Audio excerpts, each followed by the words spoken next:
Allora, Fiori, mi piace tutto, beh, a spiaggia, beh, acqua, vedo il panorama.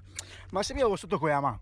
Cioè, non che so sabiono, che se caparossi, bibarasse, gransi. Marco Salvagno era così, simpatico, burlone, ironico, col suo inconfondibile accento chioggiotto. Amava le cose semplici e il suo mare, la sua chioggia, come si evince anche nei suoi video social.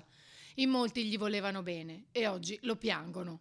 Marco ha perso la vita a 21 anni mentre lavorava venerdì pomeriggio nel cantiere della ditta Boscolo Bielo lungo Rio della Scomenzera a Venezia.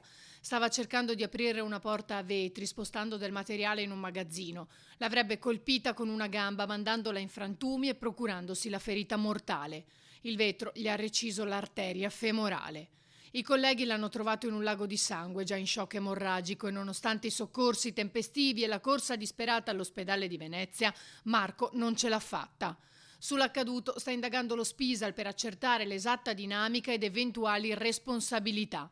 Senza parole il titolare dell'azienda, Ivano Boscolo-Bielo, presidente anche della squadra di calcio clodiense, che scrive in una nota: il ragazzo era all'interno del magazzino per motivi ignoti, ha dato un calcio a una porta a vetri causandosi la ferita fatale. Sono senza parole per questa tragedia tanto devastante quanto inspiegabile, ha concluso. Marco è cresciuto con il nonno Angelo e da quando era bambino ha frequentato l'oratorio dei Salesiani. Poi ha iniziato a lavorare, gli piaceva, raccontano alcuni amici, ciò che faceva. Gioviale, sorridente, insomma, poi sì,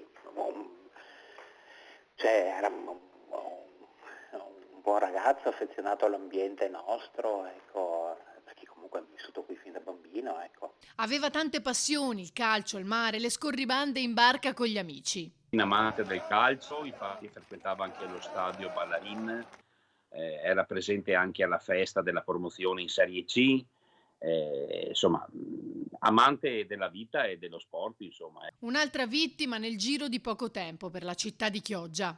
C'è stato un periodo bruttissimo, se vi ricordate, con il rogo, l'incidente stradale.